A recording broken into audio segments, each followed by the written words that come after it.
여러분들, 하나님과 더 잘 사귀어 살려면 첫째로 그분의 품성을 잘 알아야 합니다.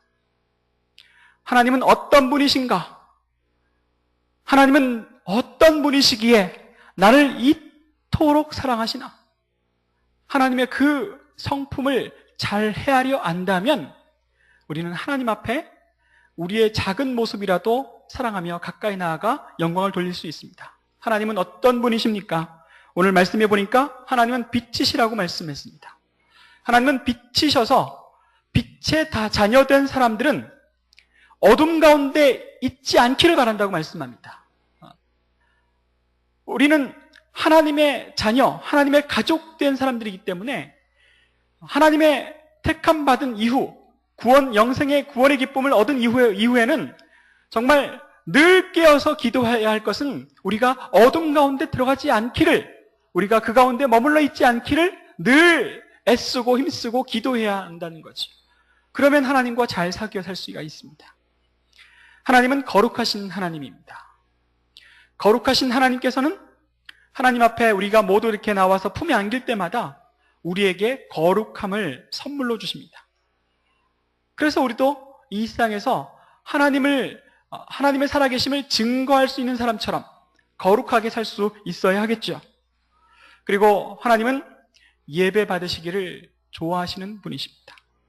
예배 받으시기를 기뻐하시는 하나님께서 예배 나올 때마다 그냥 돌려보내지 않습니다. 예배에 나올 때마다 여러분 마음이 하나님과 합하여질 때 정말 이루 말할 수 없는 놀라운 감격이 내 마음을 확 움켜잡고 내 인생을 온전히 붙잡아서 주관하시는 그 놀라운 은혜를 체험하고 나갈 수 있습니다. 그런데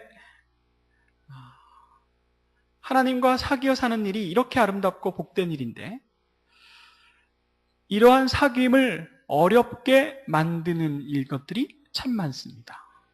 오늘 말씀해 보면 사도 요한은 하나님과 사귀어 살고 하나님을 믿는 사람들이 친밀하게 아름답게 사귀어 살기를 원하지만 그러나 그게 어려울 때가 있다라고 말씀하고 있는데 7절 말씀에 보면 그가 빛 가운데 계신 것 같이 우리도 빛 가운데 행하면 우리가 서로 사귐이 있고 그 아들 예수의 피가 우리를 모든 죄에서 깨끗하게 하실 것이요 라고 말씀하고 있습니다.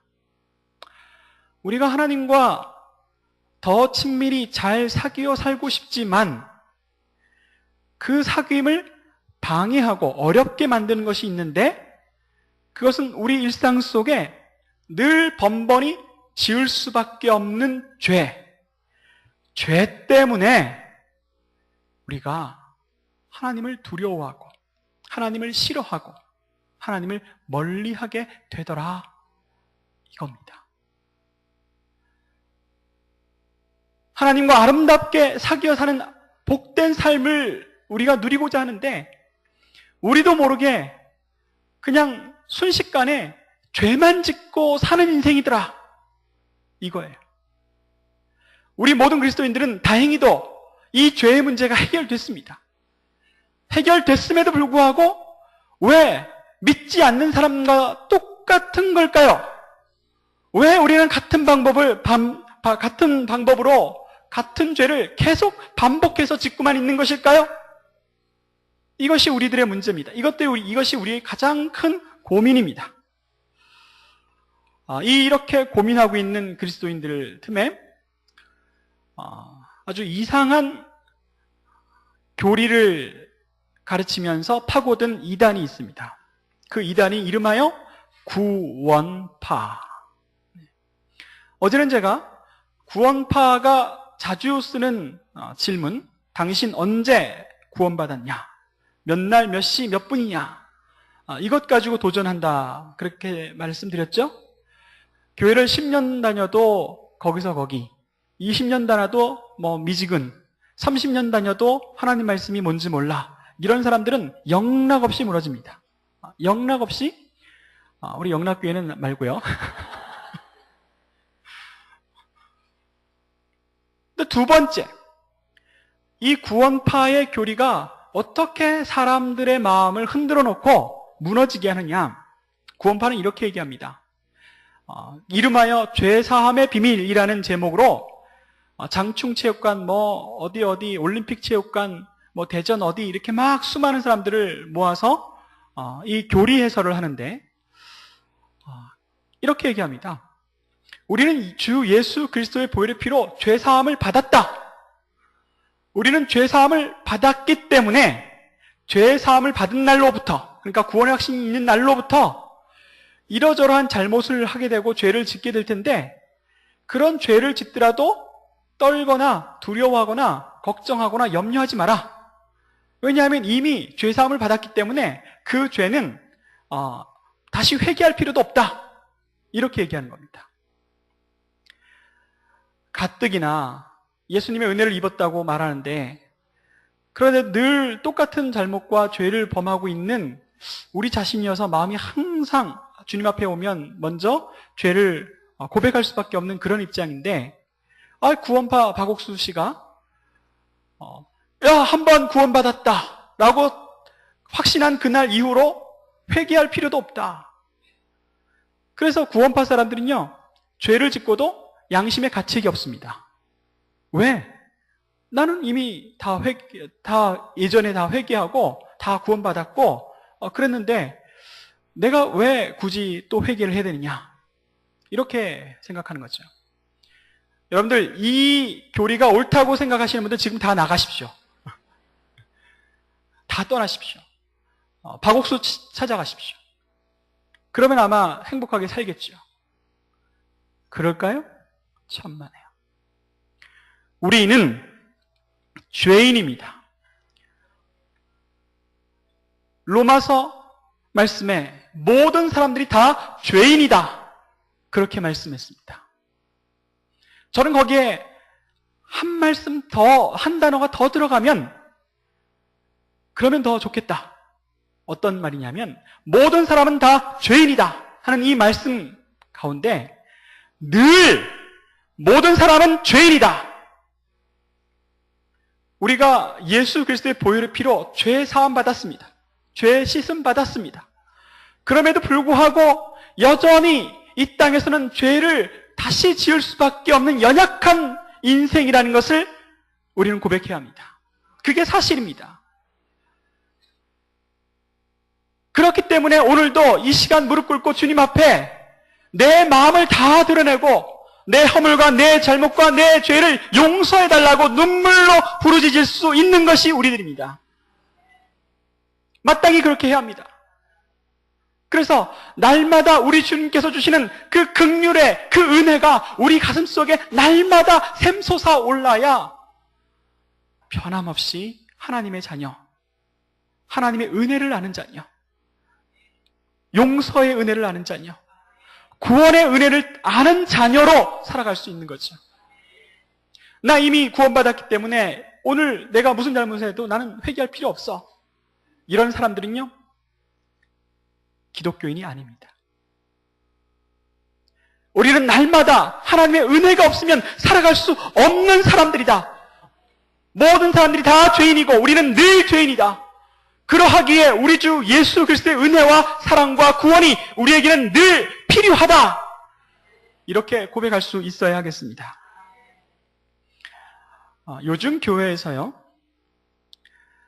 자기도 모르게 병든 것 중에 하나가 무엇이냐면 죄라는 단어를 잊어버리고 사는 겁니다.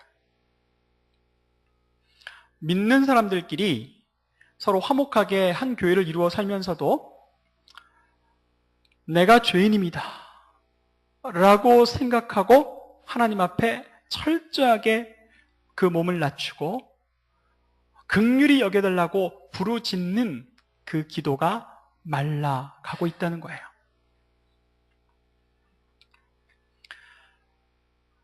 내가 여전히 죄인이다 라는 것을 망각하고 생각조차 하기 싫어하는 사람들 때문에 이 교회 역사를 보면 교회가 언제는 이렇게 부흥했다가도 그 교회가 순식간에 사라져버려요.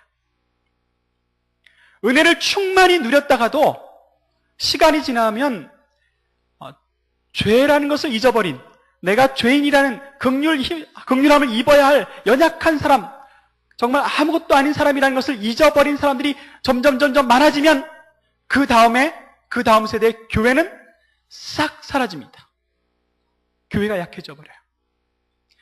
어디서나 교회 안에서 내가 의롭다, 내가 잘났다, 내가 힘 있다, 그렇게 생각하고 말하는 사람들이 넘쳐나기 시작하면 교회의 다툼이 끊어지지 않습니다.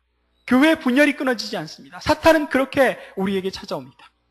그래서 하나님과 우리가 계속해서 친밀하게 사귀는 것을 방해할 뿐만 아니라 교회 안에 믿는 이들끼리, 형제들끼리, 가족들끼리 서로 사랑하며 사귀어 사는 것을 방해해서 교회를 약화시키고 그리고 떠나게 만들 거죠.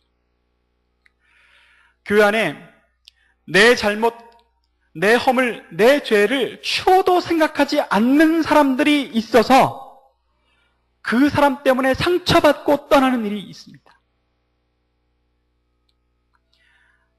어떤 얘기를 하든 간에, 어떤 논쟁을 하든 간에 자기는 아무 잘못이 없어. 나는 반성할 것도 없어. 잘못이 있다면 네가 잘못했지, 네가 지질이 못났지, 네 잘못이야. 그런 긍휼함이 없는 의인들이 가득할 때 여기저기서 상처받고 아파하고 신음하다가 그리고 교회를 떠나죠. 오늘 이 문제는 대단히 심각한 겁니다. 사도 요한은 이렇게 경계하고 있습니다. 8절 말씀 한번 볼까요? 만일, 같이 읽겠습니다. 만일 우리가 죄가 없다고 말하면 스스로 속이고 또 진리가 우리 속에 있지 아니할 것이요. 10절 말씀 함께 읽겠습니다. 만일 우리가 범죄하지 아니하였다 하면 하나님을 거짓말하는 이로 만드는 것이니 또한 그의 말씀이 우리 속에 있지 아니하느니라. 아멘. 서울에 어떤 교회가 있었습니다. 참 좋은 교회였는데 교회 안에 싸움이 생겼어요. 아주 심하게 싸웠습니다. 아주 심각하게 싸웠어요. 싸우는 사람들끼리는 자기가 잘났습니다. 상대편은 생각할 것조차도 없이 이 교회에서 떠나야 마땅할 사람들이에요. 양보하지 않고 아주 피가 터지게 싸웠습니다. 아무도 자기 죄를 생각하고 있지 못할 때 하나님께서는 참 무서운 일을 행하셨어요. 그 교회 어린 학생들이 먼 나라에 단기 선교를 갔는데 아무 죄도 없는, 그 일과 아무 관련도 없는 어린 생명 2명이 죽었습니다. 죄는 그들이 지었는데 왜 하나님께서 이 어린 생명들을 데려가셨을까요? 도무지 이해가 가지 않습니다. 도무지 이해가 가지 않습니다.